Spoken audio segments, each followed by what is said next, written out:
I had met David already, and we were getting into the punctuation of names, and I didn't know how powerful that was until I went into the courtroom, and I filed before I got there, 72-hour reporting that I was going to be coming in through the law of the flag with my name with punctuation.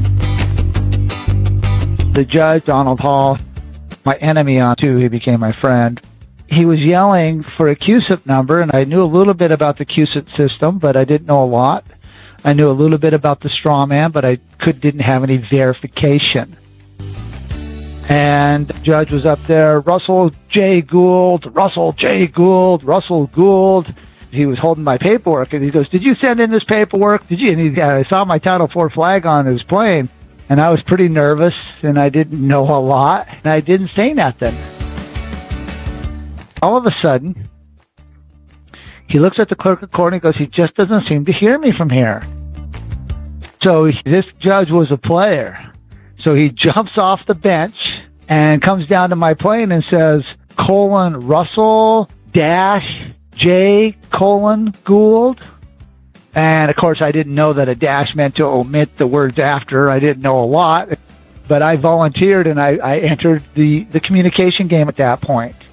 And I was like, oh, this is a communication game. I was thinking that was going through my mind, but I didn't know about the dash. And I said, "Oh, Your Honor, I'm here." And I stepped through the well of the court. And that was my first real aha moment of, oh, crap.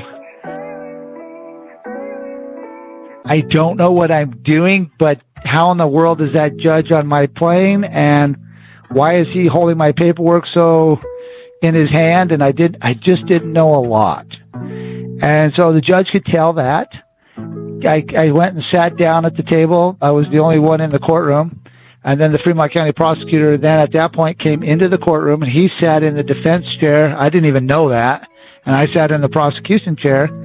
This was the prosecutor at the time. His name was Norman Gist. He's a state district court judge in the state of Wyoming. He got his judgeship because of me, because I gave him all the secrets in the run of that 5-year case. But Norman sat in the table next to me, and he was scowling and couldn't believe the judge was off the bench. The judge said, "I want to know more about this grammar." He says, Russell Gould. And of course, I fell right into the trap, of course. I said, "Well, yes, I am." And instead of sitting across the table from me, he sat next to me like he was an attorney or my friend to have a conversation. And he goes, "Well, I want to know more about what you know about this grammar." I said, "Well," because I said I'm learning, because I was real obvious that I was learning. And he says, "Well, what do you want to do with the charges?" And the charges were, I wouldn't reach in your glove department to grab your vehicle registration. I says, "Well, I'm the master and he's the servant.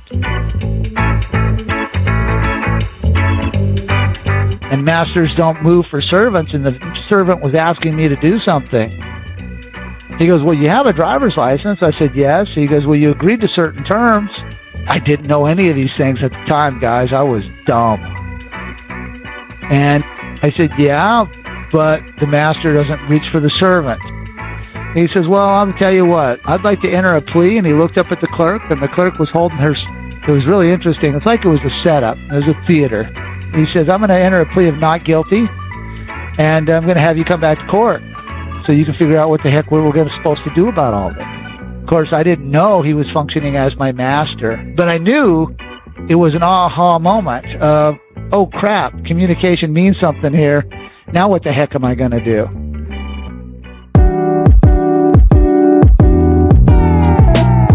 And so I got in and I started studying the hieroglyphics of what a dash was. I said, "I'm not a dash, I'm a hyphen," I told myself when I was going home. I didn't know. Fuck, I didn't know. And so you don't know until you find out.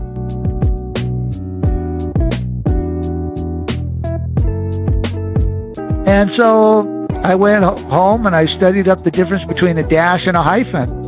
And it was an extreme difference. I said, "Oh, he tricked me."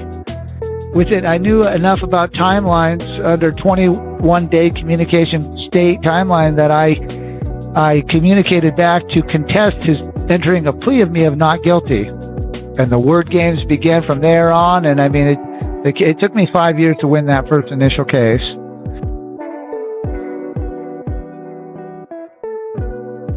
that judge knew enough, number one, to come off the bench, number one, to use the grammar to try to trick me in the grammar, even though I was identifying the grammar as the trick. After I won the case, and I came to that courthouse 1,000 times later with other people and all various types of charges and cases, and won all kinds of cases in Donald's courthouse. And when I was in Wisconsin, actually that judge, because of the level of commitment that I had during that trial, that judge actually wrote the Wisconsin judges up in Wisconsin when I was involved in another case in 2003, 2004.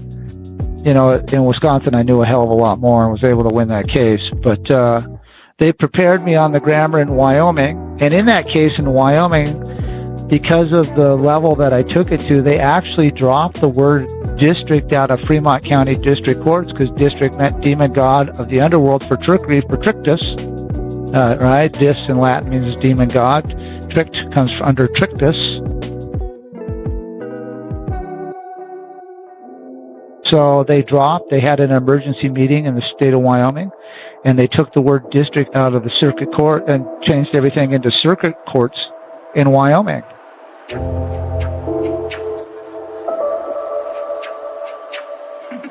This is really the aha moment where grammar, in 1996, where grammar really came into play for me.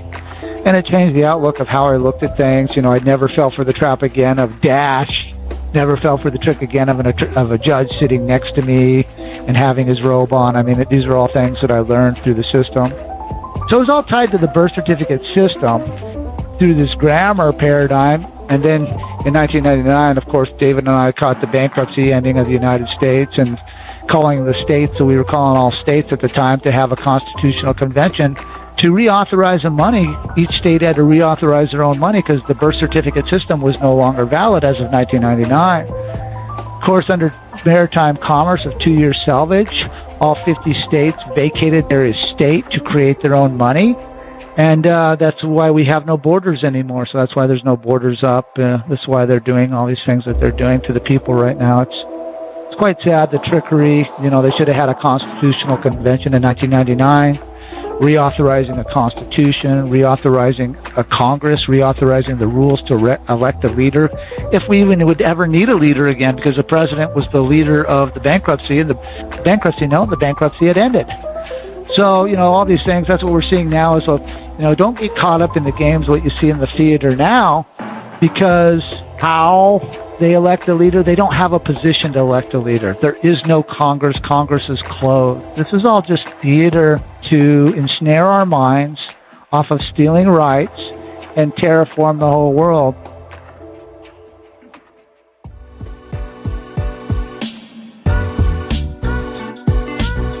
I thought a lot about how the grammar that they're using to try to elect a president, you see them using all kinds of word games in front of the general public where they'll italicize United States or they'll italicize United States of America. It's just a word game against the general public.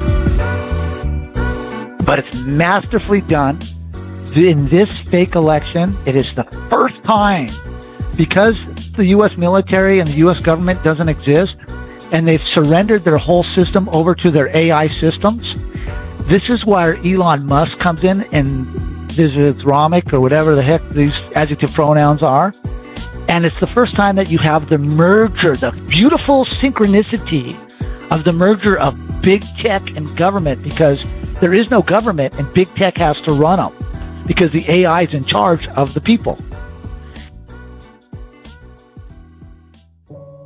When I went to the United Nations and went to the Russian embassy and talked to the Russian embassy, the volition behind that was to articulate the fact that the claim of the life claimants globally are not at war with anyone. We are in a condition, a state of neutrality.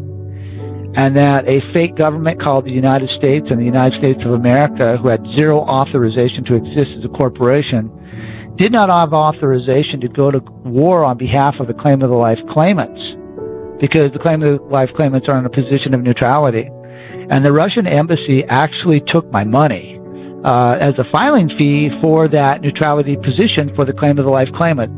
I wanted to withdraw David and I's original filing August 12, 1999, on the law of the flag from the United Nations, because I didn't like the direction. I don't condone the direction that they're going with society. And what this does is it breaks the joint tendencies of usuries of the United Nations, which that means is a lot of corporations globally, like the International Bank of Settlements, the World Health Organization, NATO, the NGOs that are causing harm to society don't have the Global Postal Union and the Universal-Postal Union and the Unity-States of Our World Corporation and the Title IV flag has no joinder with those corporations. So the rollouts, if they have another fake pandemic, no matter where you are globally, the rollout will be done for the mandates, will be done by the United Nations for forced vaccinations. So I needed at this point, because I see a larger picture of what's happening here, to step this program away to safeguard all of you and safeguard myself, of course, too, so that we don't have to participate accidentally under usury with any forced mandates on vaccines that would come from the United Nations or the World Health Organization.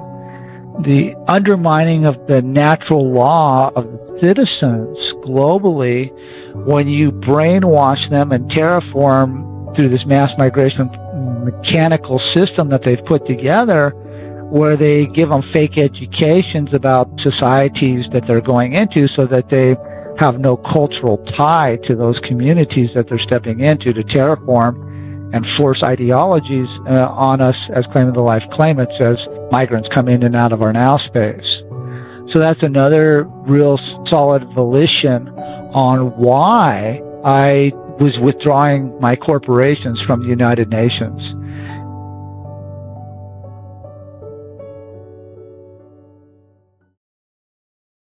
Now, I will say at the United Nations when I was there, I knew that they were bad guys from day one. However, it gave me a tremendous position to get a huge education under diplomacy to rewrite the guidelines for the Vienna Conventions for consular posts and diplomats globally. And at the time, I was working with the Navy nuke submarine admiral who was teaching me quantum mechanics and quantum tunneling and all kinds of crazy stuff. But I don't want to really put that out there for the general public because most of the general public is still stuck in the 2D paradigm and 3D paradigm of the usury of the birth certificate system. And this is why we tender the claim of the life in step 7, which is the most valuable tool that I can give you guys to change out your usuries to set up a position of neutrality platform. So as they go to terraform the world and move into this AI system, which is what they have done in the United States, we're seeing a perfect sample of it right now. I mean, they couldn't orchestrate it any better. Please comprehend anybody you see running for president or anybody you see getting involved with this, they are mere puppets.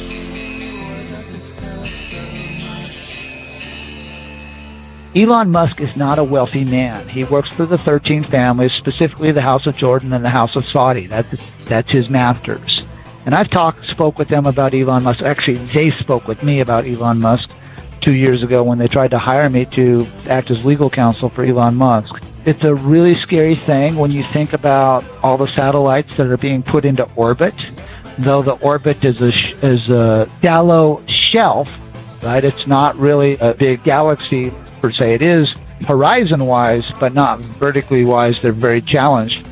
But when you put up thousands and thousands of satellites, the projection of the unified field that they can place on the general public could be very scary with the nanoparticulates that they have to engage in mind control, and nobody would know.